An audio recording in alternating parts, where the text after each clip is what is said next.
안녕하세요. 재미주의입니다. 일본에서 유난히 사랑받고 있는 한국산이 있다고 하는데요.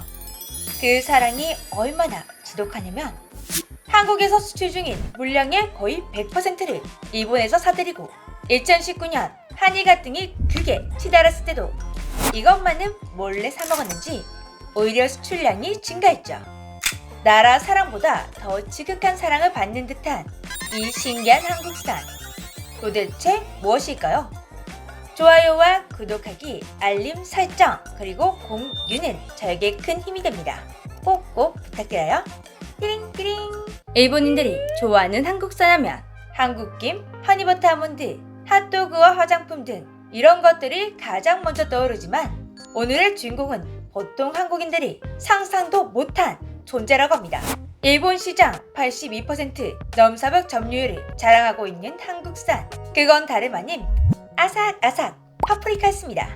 일본은 한국 파프리카 최대 수출국으로 매년 국내에서 일본으로 수출되는 파프리카가 과장 조금 보태서 거의 100%가 일본으로 보내지고 있다고 합니다. 일본의 한국 파프리카 사랑은 일본과 한국의 갈등이 극에 치닫는 순간에도 계속되었다고 하는데요. 2019년 일본이 반도체 핵심 소자로 1차 무역 보복을 했다면 2차 보복은 농산물이었습니다. 일본은 한국 전체 농산물 수출액 중 19.2%를 차지하기 때문에 이 소식에 한국 농가들은 긴장했는데요.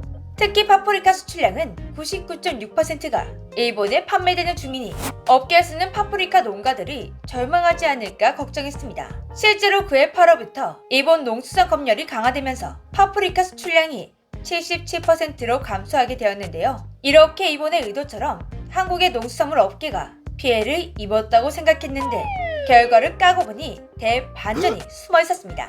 한국농수산식품유통공사가 2019년 1월부터 11월까지 한국식품의 대일본 수출액을 조사한 결과 완전 폭망했구나 라는 생각과는 다르게 오히려 전년 대비 2.5% 늘어난 것입니다. 파프리카의 수출액은 2.4% 감소했지만 수출량은 10.8%가 늘어났습니다. 아무리 검열을 하려 해도 이미 한국의 맛에 중독되어 버린 일본인들의 입맛까지는 검열할 수가 없었던 것 같습니다.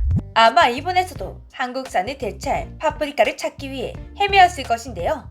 하지만 국산 파프리카는 생산량이 턱없이 부족하고 중국산은 좀 못 믿었고 다른 나라의 파프리카를 사려니 가격은 너무너무 비싼데 신선도는 한국을 따라갈 수가 없다 보니 가까워서 신선하고 가격마저 착한 한국산 파프리카를 대체할 수가 없었던 것이죠. 반면 한국에서는 일본산 식품 수입액이 16%나 감소했습니다. 자기들이 반 함정에 자기들이 빠져버린 것이죠. 그리고 일본이 보여준 위기 때문에 오히려 한국 농수산 업계는 좋은 변화의 바람이 불게 되었습니다. 솔직히 일본에서 99%나 사가준다는 것은 일본에서 대체 불가 인기를 누린다는 동시에 한국도 그만큼 일본에 수출을 의존 중이다 라는 말도 됩니다. 이렇게 되면 우리 농업계는 일본에게 휘둘릴 수밖에 없습니다. 그래서 한국 농가들은 계획해왔던 수출 다각화에 속도를 냈다고 합니다. 그 노력이 빛을 발해 13년 동안 열리지 않았던 철옹석 중국 시장을 여는 데 성공했습니다. 파프리카는 중국 볶음 요리에 색을 내는 식재료로 많이 활용되기 때문에 자리만 잘 잡는다면 완전 대박이 날 것 같은데요. 세계 최대 농산물 시장인 중국의 길이 열렸으니 지나치게 높았던 일본 의존도가 낮아질 것으로 기대되고 있습니다. 이외에도 필리핀과 타이페이 등 신시장을 찾기 위해 해외 마케팅이 함께 진행되고 있는 중이죠. 최근 들어 파프리카 농가들은 수출 다각화에 더 열을 올리고 있다고 하는데요. 현재 엔저 영상으로 한국 파프리카 농가들이 오히려 일본에 파프리카를 많이 팔면 팔수록 손해가 발생하는 어려움을 겪고 있다고 합니다.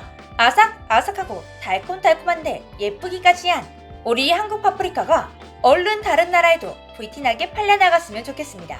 그리고 최근 일본에서는 아주 기묘한 사진이 인터넷에 올라오며 화제가 되었다고 하는데요. 축제가 한창인 일본 신사 앞에서 한식을 판매하고 있는 포장마차. 일본 사이타마현에 있는 고마 신사에서 한식 포차들이 줄줄이 서 있는 모습이 SNS에 등장한 것입니다. 요즘 일본에서 한식이 워낙 유행이다 보니 일본 축제에 한식 포차가 등장한 것은 솔직히 크게 놀랄만한 일이 아니라고 생각했는데요. 그런데도 한국과 일본 네티즌들이 놀랐던 이유, 포장마차에 적혀있는 문구들 때문이었습니다. 태극기에 당당하게 한글로 적혀있는 호떡. 그 외에도 메뉴판과 포차 곳곳에 한글로 떡볶이, 치즈 핫도그, 맛있어요 등 한식 포차는 한식만 파는 것이 아니라 한글로 꾸며두었습니다. 마치 한국에 있는 축제에 온 기분인데요. 더 신기한 것은 일본 네티즌들의 반응이었습니다. 솔직히 그냥 축제도 아니고 일본 신사의 축제인데 한글로 적혀있는 포장마차가 등장하고 한식을 팔고 있다면 기분이 상할 만도 한데요. 그런데 그들은 가보고 싶다. 요즘 어느 축제를 가더라도 한식 포차를 볼 수 있더라. 다른 곳에도 한식 포차가 많다. 기분 나빠하기는커녕 오히려 좋아 라는 반응을 보이고 있었습니다. 또한 이번에 한식 포차가 목격된 고마 신사는 한국과 정말 깊은 인연이 있는 곳이었는데요. 일본에서 신사는 일본인들의 일상에서 떼래야 뗄 수가 없는 것입니다. 새해 첫 참배를 드리는 장소이기도 하고 간절한 소원을 비는 장소이기도 하고 결혼식 등 집안의 주요 행사를 치르는 성스러운 장소이기도 한데요. 일본은 신사마다 모시는 신이 다르기도 합니다. 토착신에서부터 조상신, 순상과 가정화목, 교통안전 등 다양한 의미를 품고 있는 정말 많은 신들이 존재하는데요. 그 수가 대략 800만 정도 된다고 합니다. 그런데 정말 특이하게도 일본 신사에는 한국 신을 모시는 신사들이 있습니다. 고마 신사가 바로 그런 신사이죠. 고마 신사는 고구려의 마지막 임금 야광을 신으로 모시고 있습니다. 당나라와 신하의 연합 공격으로 고구려가 멸망하게 되면서 남아있던 왕족과 많은 고구려인들이 일본으로 망명하게 되었습니다. 일본에서 고구려 유목민을 다스리는 임무를 맡게 되었던 야광이 신으로 추앙받게 되며 고마 신사가 생겨났다고 하는데요. 한국 역사와 밀접한 관계가 있다 보니 한국의 주요 인사들도 잘 방문하는 신사입니다. 그렇다고 고마 신사가 일본에서 외면받고 있는 신사도 아니었습니다. 오히려 꽤 중요한 신사로 여겨졌는데요. 일단 1300년이 넘는 일본에서 가장 오래된 신사 중 하나이기도 하고 일본의 역대 총리 6명이 이곳에서 참배를 드린 후 총리에 임명되었다고 해서 출세의 명신이라 불리기도 합니다. 지금도 연간 40만 명의 참배객이 찾는 중요한 신사이죠. 그리고 고마 신사는 자신들이 고구려의 핏줄임을 전혀 숨기지 않고 오히려 자랑스러워한다고 합니다. 지금도 야광의 자손들이 대대로 공사를 맡고 있는 중이죠. 특히 고마라는 성을 소중히 여겨 직계에서만 이 성을 사용하고 반계는 다른 성을 사용하게 한다고 합니다. 과거에는 고구려인의 자손들끼리만 혼이 날 정도로 고구려의 혼을 소중히 여기고 있다고 하는데요. 이런 신사이다 보니 여기서 한식 포차가 등장하지 않는 게 오히려 이상한 정도네요. 일본 신사 앞에서 포착된 한식 포차 덕분에 지금 일본에 고구려의 혼이 살아 숨쉬고 있다는 새로운 사실을 알게 되었는데요. 다음에 일본 여행을 갈 기회가 생긴다면 고마 신사 꼭 한번 가보고 싶습니다. 지금까지 재미쥐였습니다. 안녕.